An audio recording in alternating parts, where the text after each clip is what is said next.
Salut tout le monde, c'est The Fougère et on se retrouve pour une nouvelle vidéo sur le Rubik's Cube encore. Et cette fois, c'est pas pour reparler du Rubik's Cube 3x3, mais on va passer à l'étape supérieure, c'est-à-dire qu'on va parler du Rubik's Cube 4x4. Donc ici, vous pouvez voir les côtés, donc 1, 2, 3, 4, 1, 2, 3, 4. Donc si vous n'avez pas vu mes précédentes vidéos sur le Rubik's Cube 3x3, je vous conseille d'aller les regarder, parce que je reparlerai pas de la méthode pour résoudre le 3x3. Et c'est essentiel de connaître la méthode 3x3 pour résoudre un 4x4. Donc du coup, je pense que je vais faire en 2 voire 3 vidéos. Et du coup, je vais vous apprendre à le résoudre. Donc déjà, il faut savoir qu'un Rubik's Cube 4x4 ne se résout pas au début comme un 3x3. Il faut d'abord passer par 2 étapes. Donc là, je vais le mélanger et on va se retrouver directement pour la première étape. Donc voilà, le cube est mélangé et maintenant, du coup, je vais vous expliquer comment est-ce qu'on va le reconstruire le Rubik's Cube 4x4. Donc tout d'abord, la première des étapes sera de reconstruire tous les centres. Donc les centres, ce que j'appelle les centres, ce sont les 4 carrés au milieu. Donc pour du coup finir par reconstruire le cube en entier, il faudra commencer par les centres, comme ça, faire chacun les 6 centres de couleur. Et ensuite, après avoir fait tous les centres, on passera aux arêtes. Les arêtes, c'est comme les 3x3 en gros, il y a un coin, un deuxième coin, et entre les deux, et ben ça, il faut imaginer que c'est un seul carré. Sauf que là, il est séparé en deux. Donc on va du coup par la suite le reconstruire un peu comme ça. Voilà, on devra refaire des paires comme ça, mais sans défaire les centres qui ont déjà été faits. Donc ça sera très important, et ce sera l'étape la plus longue normalement. Une des étapes les plus longues, c'est de refaire les arêtes. Et après avoir refait les arêtes, le cube, comme il y aura les centres et les arêtes, comme un 3x3, il se résoudra comme celui-ci. Donc c'est pour ça qu'il faut bien aller voir les autres vidéos avant, ou sur une autre chaîne, vous faites comme vous voulez. Donc du coup, ensuite, mais en revanche, il y a la même méthode que pour un 3x3, mais par contre, il y a ce qu'on appelle des parités. Les parités, qu'est-ce que c'est? C'est des cas qui n'apparaissent pas dans le 3x3 et qui rendent le cube impossible, à moins qu'on connaisse les formules pour enlever la parité. Donc là, du coup, je vais vous montrer d'abord comment faire les centres et les arêtes dans cette vidéo. Je vous montrerai d'ailleurs 2 techniques pour faire les arêtes. Donc d'abord les centres, on va essayer par exemple de commencer par le blanc. Aussi une autre chose à propos du centre, sur le 3x3 on peut voir qu'il y a un seul carré au milieu et le carré ne bouge pas. Les carrés restent fixes, c'est que les bords sur les côtés qui bougent. Tandis qu'ici les centres ne sont pas fixes. Donc quand vous reconstruirez vos centres, il faudra faire attention à bien le faire. Par exemple ici, si je refais le blanc et le jaune. Voilà. Comme ça. Donc on sait tous, enfin je sais pas si vous avez déjà remarqué, mais la face blanche est normalement opposée à la face jaune. Tandis qu'ici, les blancs et jaunes sont à côté de l'autre. Donc il faudra bien faire attention à ça lors de la reconstruction des centres. Au début, ça m'est déjà arrivé de me tromper plusieurs fois. Donc, voilà, on va commencer par le centre blanc. Donc pour ça, il va falloir créer des paires. Les paires, qu'est-ce que c'est? Ce sont des 2 carrés, voilà, que vous allez placer l'un à côté de l'autre. Donc là, on voit qu'une paire est déjà faite. On peut commencer le blanc sur n'importe quelle face, hein. Celle-là, voilà. Ça ne change pas vu que les centres ne sont pas fixes. Je l'ai déjà dit. Donc, on va chercher les 2 autres carrés blancs qui ne sont pas en paire. Donc ici, on a un carré blanc. Et si on voit bien, il y a l'autre ici. Donc ces 2 carrés blancs, on va essayer de les assembler sans défaire la paire qui est juste là. Donc du coup, ce qu'on va faire, on va pivoter la face et on va monter le carré pour former une paire. Donc je le refais si vous n'avez pas bien vu, parce que si on montait tout simplement, la paire n'est pas formée, parce qu'ils sont l'un en face de l'autre, ils sont en diagonale. Donc du coup, on va pivoter pour le mettre sur la même ligne, vous voyez, celle du dessus, et on va l'amener ici. Donc là, ça veut dire qu'on a 2 paires. Donc maintenant, les 2 paires, on va les rassembler pour faire un seul carré blanc. Donc pour ça, on va les mettre toutes les deux dans le même sens, donc celle-là verticale, verticale aussi, et on va du coup descendre et rassembler. Du coup là, ça nous fait déjà un centre. Peu importe la place du premier centre, comme aucun centre n'est déjà formé, on s'en fiche, là c'est bon, il est fait. Et maintenant on va commencer par faire les autres. Donc moi, par habitude, je fais toujours le jaune après. Si vous arrivez à faire sans les couleurs, c'est mieux. Hein, si vous arrivez à faire commencer par n'importe quel centre, c'est même mieux. Mais moi, je fais comme ça. Donc là, du coup, on va mettre le jaune en face, puisqu'on a bien retenu la face blanche, en face, c'est la jaune.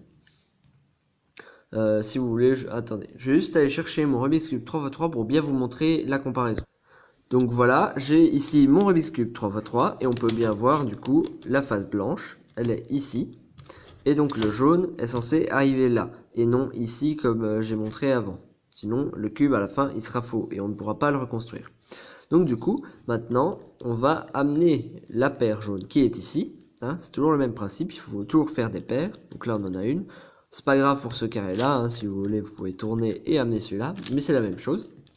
Donc la paire, on va l'amener ici. Seul problème, ça va détruire le centre déjà fait. Donc, pour ne pas casser vos centres déjà faits, eh ben, il y a une technique très très simple. Donc voilà, vous allez monter les deux ici, hein, ça le casse, mais vous allez faire 2 fois pour que quand vous redescendrez la paire de votre centre déjà fait, et ben ça ne touchera pas celle-là, comme ceci. Donc du coup, la paire a bien été insérée sur la face du dessus. Je refais. Donc du coup, vous allez monter, tourner 2 fois pour que la paire ne soit plus prise en compte, et du coup, vous allez redescendre. Donc voilà, vous avez une paire de placés au-dessus et un centre déjà fait. Maintenant, on va faire la deuxième paire. Donc du coup, ici, on voit le carré est jaune, le carré jaune là. Donc, on va les aligner sur le même et on va descendre. C'est tout le temps à peu près la même technique, il y a juste une ou deux façons de faire qui sont différentes. Donc du coup, maintenant, on a les deux paires. Et du coup, si on monte, et ben ça recasse le centre. Seul problème, c'est que si on monte et qu'on fait la technique déjà vue avant, c'est-à-dire de tourner 2 fois, et ben l'autre sera toujours pris en compte et ça le redescendra dans tous les cas. Alors là, la façon de faire, c'est qu'il faut aligner les deux paires. Du coup, en alignant les deux paires, vous allez monter la paire, comme pour la mettre comme avant, et du coup, l'autre paire sera ici derrière. Ça, c'est pas un problème. Du coup, maintenant, vous allez faire comme avant, tourner 2 fois, et quand vous allez redescendre la paire pour la remettre à son endroit, celle-là va remonter avec, comme ceci. Voilà. Et du coup, maintenant, on voit bien, le centre jaune est là, le centre blanc est là, comme dans un cube 3x3, juste ici. Donc voilà. Certains cubes peuvent avoir des couleurs différentes, mais normalement, c'est toujours la même façon de les placer. Donc du coup, après, il reste les 4 centres de couleurs. Donc le vert, le orange, le bleu et le rouge. Donc moi, ma façon de faire, encore une fois, pour bien mémoriser l'emplacement des centres, hein, parce que c'est la même affaire qu'avant, je veux dire que si on met le vert là et le rouge ici, et bien là, ça peut paraître juste. Regardez, vous voyez, c'est dans le même sens. Seul problème, au-dessus, ce n'est pas la même face. Hein. On voit bien que si on met bien la face jaune au-dessus, les couleurs sont inversées, avec les deux centres. Du coup, moi, ma manière de faire, on va remélanger un peu les bords. Moi, ma manière de faire, c'est que je commence par le centre vert.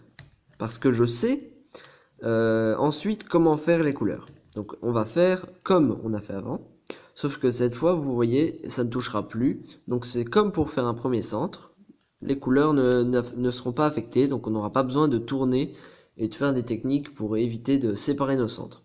Donc du coup on va tourner ça là, parce que le vert est ici. On va descendre, du coup on peut le mettre vertical comme l'autre, et du coup ici on va pouvoir le ramener. Et là maintenant on a un centre vert, ça suit encore une fois le jaune et C'est comme un Rubik's Cube 3x3 pour l'instant.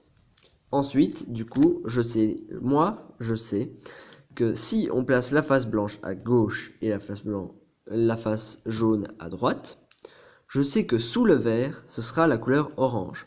On voit bien ici, blanc à gauche, jaune à droite et vert. Le orange est en dessous. Donc du coup, je vais venir placer mon centre orange ici. Donc pour ça, c'est comme pour faire avant, on va éviter de le casser.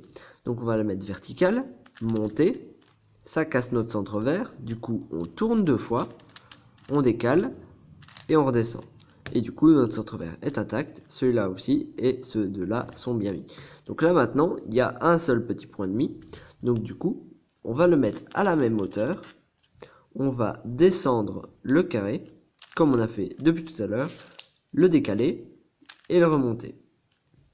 Donc ça, c'est une autre petite technique, c'est que si vous avez un carré déjà mis, plutôt que de devoir l'enlever, voilà, l'enlever, décaler et remonter, ce qui vous ferait perdre du temps, sans le remettre, et ben il vous suffira du coup de descendre, le mettre dans la rangée qui est descendue, vu que vous avez fait 2 fois le bord, enfin le mouvement, et du coup vous allez remonter tout en haut, et du coup tous vos centres sont bien faits. Maintenant il reste le centre bleu et le rouge.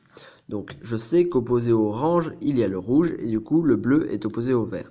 Donc en dessous du orange, on va avoir la face bleue. Maintenant, il y a une petite technique au cas où vous ayez ce cas-ci, avec 2 paires déjà faites et 2 en diagonale. Donc ça, pour faire en diagonale, vous allez avoir à faire une petite formule.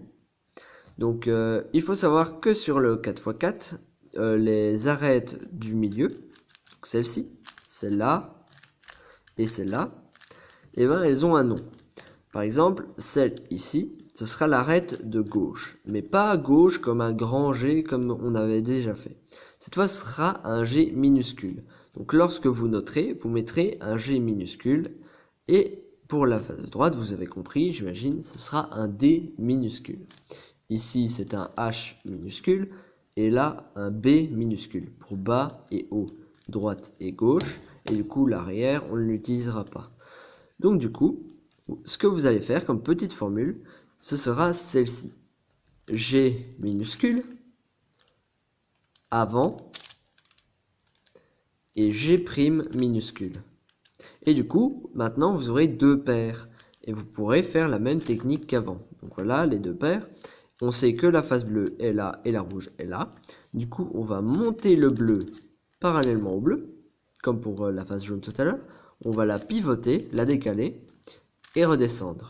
Et là, normalement, si vous avez bien suivi, tous vos centres sont bien faits. Et il faut, si vous avez du mal au début, vous pouvez suivre avec un Rubik's Cube 3x3 si vous en avez un. Donc la face jaune, la face blanche, vert, orange, bleu et rouge.